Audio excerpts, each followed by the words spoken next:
পরীক্ষা বলে যে আমার বাবাকে 2016 সালে জানুয়ারি মাসে অ্যারেস্ট করা হয়।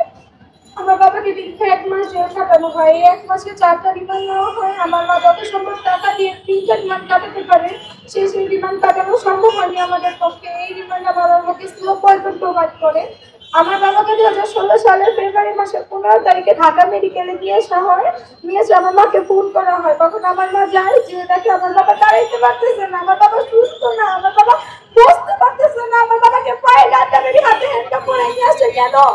আমার বাবা তো চোর ছিল না, আমার বাবা তো ডাক্তার ছিল না, আমার বাবা তো পালাই যাইব না। একটা সন্তানের জন্য বাবাকে নিয়ে চলে যাতে গাঁটা মেরে অবস্থা দেখায়, এটা একটা সন্তানের জন্য কতটা খারাপ এটা সবাই বুঝবেন, এটা একটা সন্তানই বুঝবে। আমার বাবা দাঁড়াইতে পারতেছে না, বাংলাদেশের মানুষের মানসিকতা কোথায় চেয়ে রাখছে? একটা মানুষ দাঁড়াইতে পারতেছে না, তাকে ডান্ডা মেরে হাতে হ্যান্ডকাপ পরে নিয়ে আসছে। আমার মা পুলিশদের পায়ে পড়ছে যে আমার স্বামীকে একটু ঢাকা মেডিকেলে ভর্তি করেন, ল্যাবে ভর্তি করেন, টাকা আমি দিই, যত টাকা লাগে আমি দিব।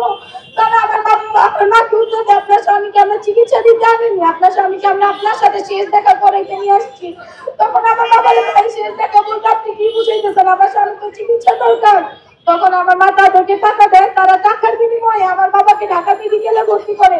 ঢাকা মেডিকেলের নতুন বিল্ডিং এর 7 তলায় আমার বাবাকে বারান্দায় ফেলে রাখছে।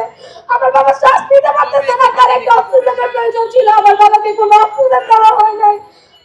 আমার বাবাকে যখন আমি হারাই তখন আমার 6 বছর বয়সে আমি আমার বাবার হাত ধরে বিকারনেস স্কুলের স্টুডেন্ট, আমি বিকারনেস আজকে পোশাক আর আমার বাবার হাত ধরে আমি ঢুকছি এসএসসি পরীক্ষা দিতেছে। আমি স্কুল থেকে বেরোয় যাচ্ছি কিন্তু আমার বাবার হাত ধরে বেরোয় দরকার নাই। আমি বোর্ডের পরীক্ষাতে আমার সব ফ্রেন্ডদের বাবা মা দুজনটা আমার ফ্রেন্ডদের নিয়ে যায়। আমার এত মন চায় বাবা মার হাত ধরে পরীক্ষা হলে যেতে, আমি পারি না। আমি কেন আমার মা ভাইয়ের সাথে পরীক্ষা হলে যাব? আমি তো এটা প্রাপ্য না, আমি তো একজনের সন্তান। আমি তো চাই আমি আমার বাবা মার হাত ধরে পরীক্ষা হলে যাব।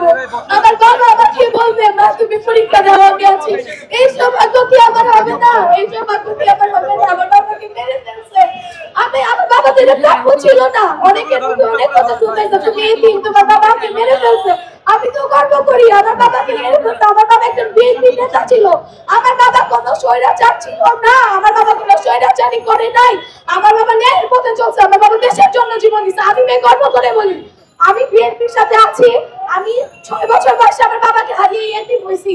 আমি ছোট থেকে মায়ের ডাকের সাথে ছিলাম, আছি সব সময়, যতদিন জীবিত আমি মায়ের ডাকের সাথে থাকবো।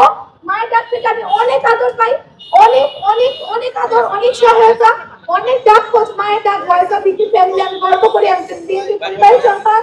আমি চাই আমার বাবার হত্যার সুষ্ঠু বিচার।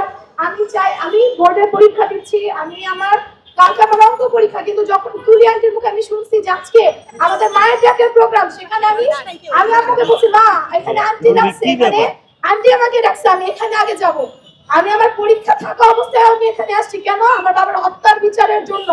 আমি সকলের কাছে এটাই অনুরোধ করি আমি আমার বাবার হত্যার বিচারটা যেন পাই, এই বাংলার মাটিতে আমি যেন একটা সুষ্ঠু বিচার।